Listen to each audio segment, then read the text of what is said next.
Good morning. My name is Karl Knickrehm. I'm the president of the GardenGrove Historical Society, the owner of the Stanley Ranch Museum. The GardenGrove Historical Society started in April of 1966 on the doorstep of a house that we now have on the property when it was in its original location.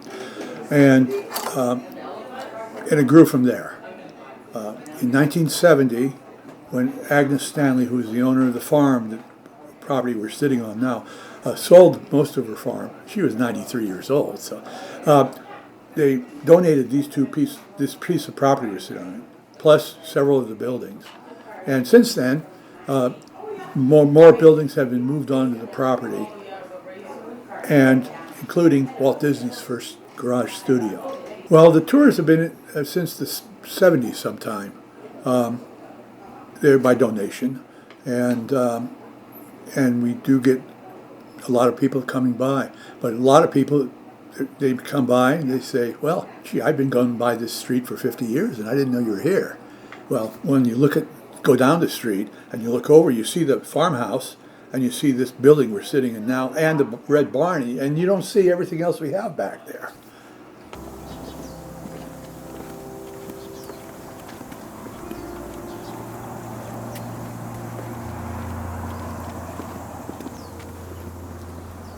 That is one of our crown jewels. It's a restored 1893 farmhouse. It was their residence, actually until she sold the property. It used to be located just about 500 feet over that way, right in front of where the Kaiser Medical Center building is. She sold the property in June of 1970, and the house was moved sometime after that, and it was fully set up and here by 1972, I think.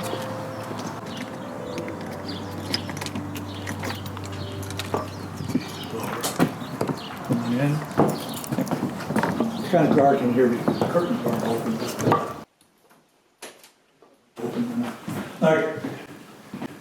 Bring them in this door here, but you can't unlock it from the outside, so that's why the back way.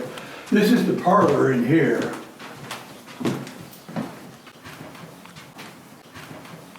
Let's just open this for a minute, let a little bit of light. That's the wrong way. And it's furnished very similar to the way it would have been in the late end of the 1890s. These three portraits you see, that's a portrait of Edward Ware, about 1870. And these two portraits, this is a portrait of Edward Ware's mother, Mary Agnes Chandler Ware. And that distinguished looking gentleman is Joseph Chandler, who painted those portraits. He was a pretty well-known painter during his time. If you've ever watched Antiques Roadshow, and you see portraits usually unsigned from the Midwest, well, he was one of that group, but he signed his work. And the Smithsonian Institution, the Division of Fine Arts, has a list of 107 of his paintings scattered around the United States. They say we have 7 of them. We have 5 in this house. I have found 1 in the archives. I'm sure there's another one in there. Our archives are kind of a disarray. But not as bad as the end of the Raiders of the Lost Ark, but still kind of confused at times. And we have other, like this is a cylindrical record player. It's out of commission right now, but it play these cylinders. Yeah, and it cranks up, so you don't need electricity, because the house didn't get electricity until after the Wares died. When the Stanleys came back, the electricity, water, sewage, all that stuff was coming in, and the house was modernized. People have asked me about the air conditioning vent there. Well, that was when they put the heating in, back in the 1920s. And every room has these lights. Well, before electricity, there used to be a hole in the ceiling to let smoke out. And let's take you over to the dining room over there.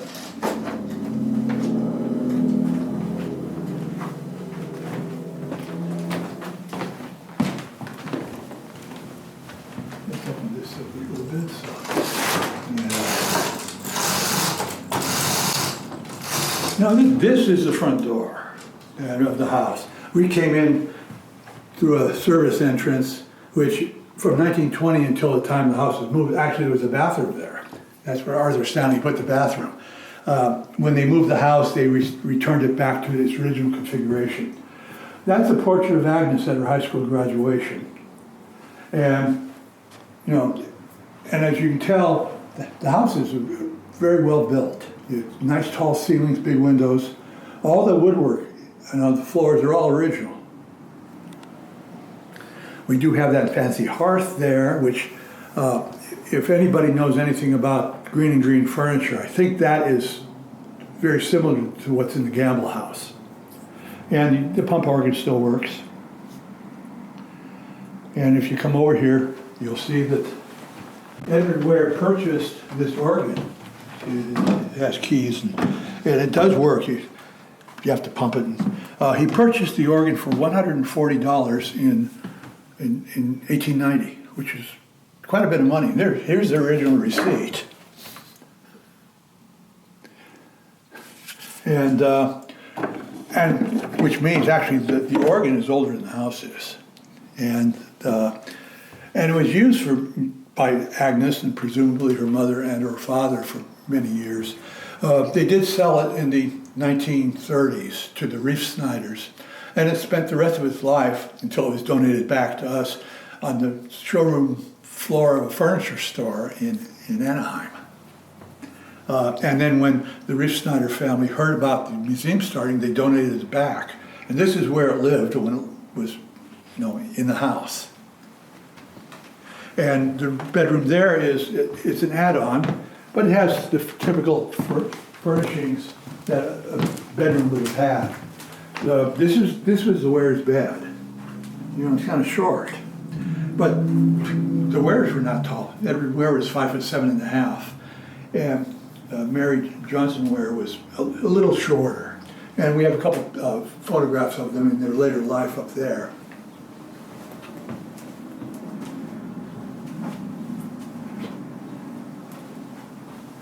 Now, if your wife or girlfriend complains about shoes being tight, look at these. We have a pair of, this may have belonged to Agnes, but we do have a pair, it was in the office, of Agnes's shoes. And man, they're only like 2.5 inches wide or 2 3/4 inches wide. People were smaller then than we are now. I tell a story about my great uncle played football for USC in 1917. And he was 6 feet tall and weighed 170 pounds, according to the published stats. Now, somebody playing football that size now, what would he play? Might be a kicker, or maybe a long snapper or something. Well, he was the biggest guy on the team.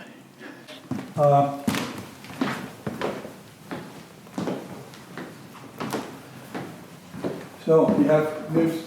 I give you a tour of the bottom floor.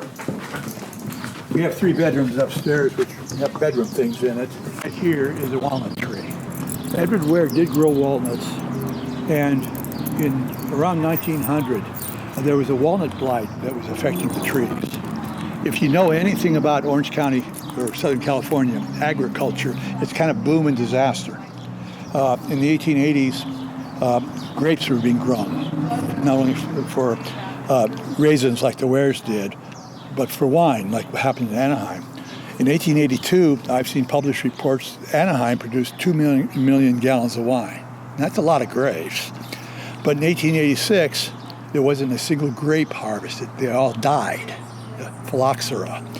Well, in 1900, Edward Ware was working with the scientist, Dr. Newton Pierce, who discovered phylloxera, what killed, and trying to find a treatment for the blight which was affecting walnut trees. Well, Edward Ware did find a treatment. It's called Bordeaux mixture. I think it's the lime leavings, leftovers after sugar production from sugar beets. And it didn't cure the disease, but it treated it. These people were more than just farm family. They were educated, they were progressive, they were successful. Now the barn here came from the farm. During our barn sale, it's full of merchandise. We accept donated items, and we clean them up, make sure that they work, and sell them for great prices so we can support the place. We are a volunteer organization. That's why if you look at this, if you have a goat, come on by, we can serve them lunch. We do our best to keep the things cleaned up, but whenever it rains, things grow. Now, let's go in here. This is the firehouse. Let's see, get the right, I think it's this one.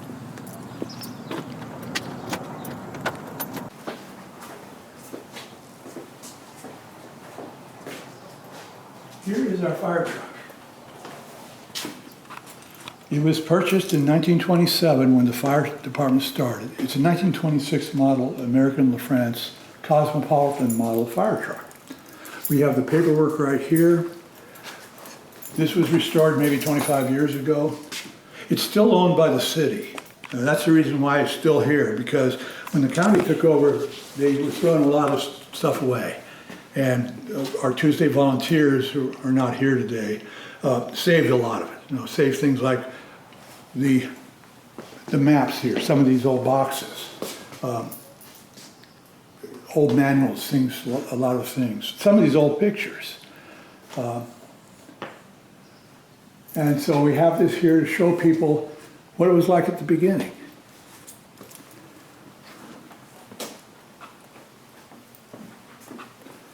And at the end of May, the Saturday before Memorial Day, we have the Strawberry Festival Parade. It starts, I think, at 9 o'clock, 10 o'clock, I'm not sure exactly when. I've been in it 3 times. I like watching parades from inside the parade than on the outside. It's better.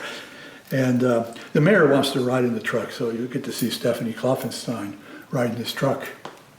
And we're happy it's working now, we can get it out. Because I've never known anybody who doesn't like old fire trucks.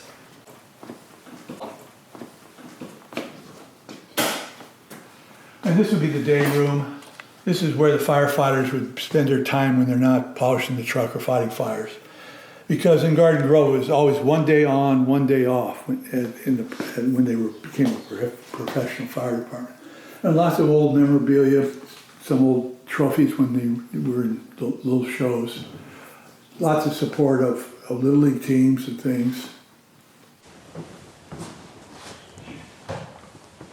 The dormitory, actually we have an old Smokey the Bear poster from 1958. They discovered that in a drawer somewhere and they actually had a frame for it. That is the biggest fire that's ever been in Garden Grove. It was an 8,000-gallon gasoline tanker truck fire at the side of the freeway, the side of the 22 freeway in 1981, about an hour after I just passed that spot.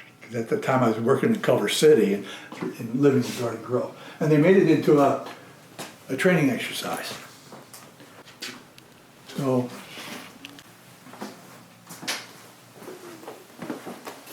and we have the kitchen.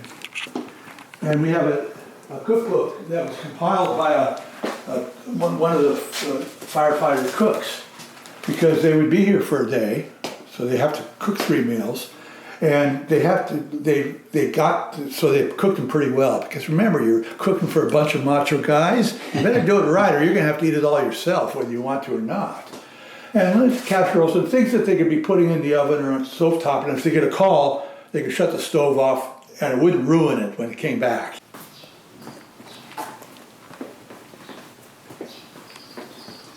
Wow.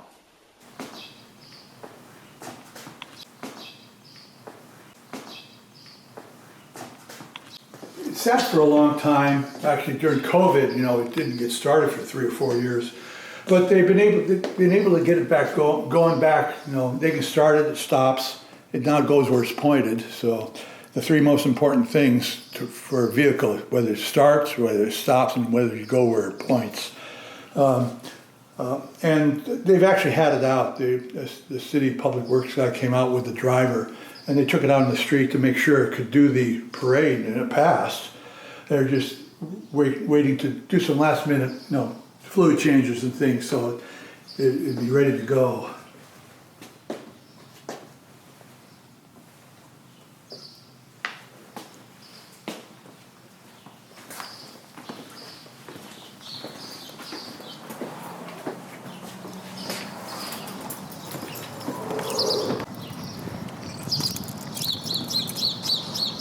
Grasshopper. I don't know.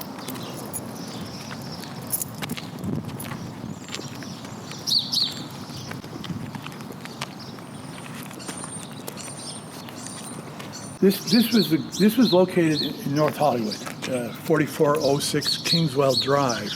It's the city of Los Angeles, but it's considered North Hollywood. This was Walt Disney's Uncle Robert's garage. It was behind the house. Now the house is still there, now owned by Joanna Miller, who's Walt Disney's granddaughter. The reason why we have it, and Disney doesn't, is in the early 1980s, the owner of the house wanted to tear the building down. And a man named Arthur Adler, who worked for Disney, heard about it and said, no, it can't happen. This is where Walt started. We can't let it go away. And he got a bunch of people together to pool their money, and they bought the building, took it apart, stored it, and then offered it to people. And it was offered to Disney, but they didn't want it. They didn't recognize it as part of their corporate legacy. Even though Walt, in his letter, said, I got my start in my Uncle Robert's garage. And that was verified by his uncle, his brother, and his cousin. And his very first letterhead after he incorporated had 4406 Kingswell Drive on it. He signed a deal to create what's known now as the Alice Comedies, and he needed more room, so he moved down the street. But this is where it started. Now, Disney realized that, but it's too late. They had their chance. This is where it stays. And inside we have memorabilia, and this has been a point of pilgrimage for groups from all over the world. We've had people from Japan, from Brazil, from Australia, college groups from all over the country come in to the garage.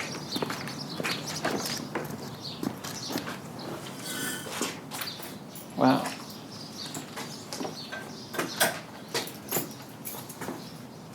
And we have memorabilia. Everything's been donated. In fact, the whole organization is based upon volunteers and donations. We have no paid employees. In fact, our insurance doesn't allow us to have paid employees. And everything, including the ground we're standing on, has been donated. We are a 501c3 nonprofit, so any donations that are made can be deducted as far as the law will let you do it. This is a movie projector. You would find that in a movie theater. And there would always be two of them because that's only about 12 minutes of film. So the second reel would end up being synchronized with the end of the first reel. So you could watch the whole movie without having to wait for you to thread the projector. Wow.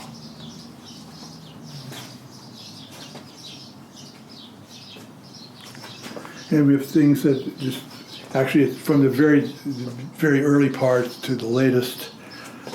Walt Disney did get a special Oscar for the Seven Dwarfs.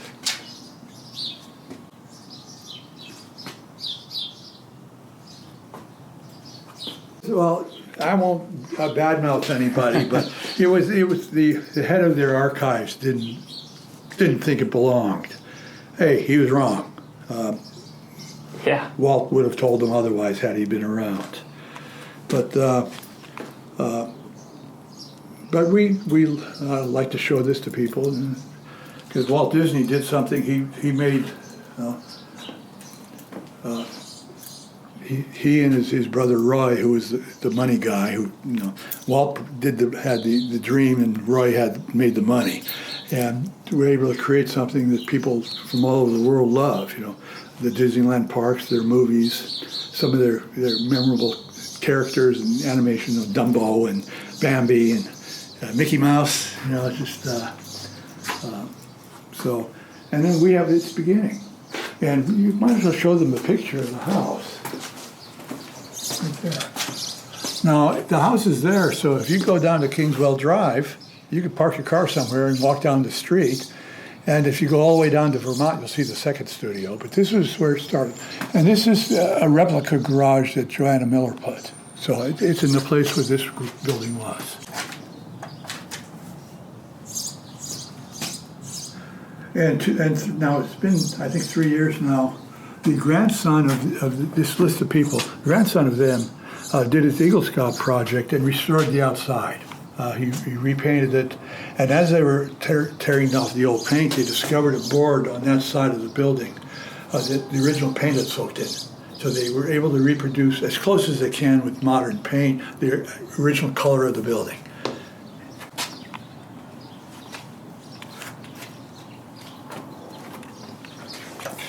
The original switch.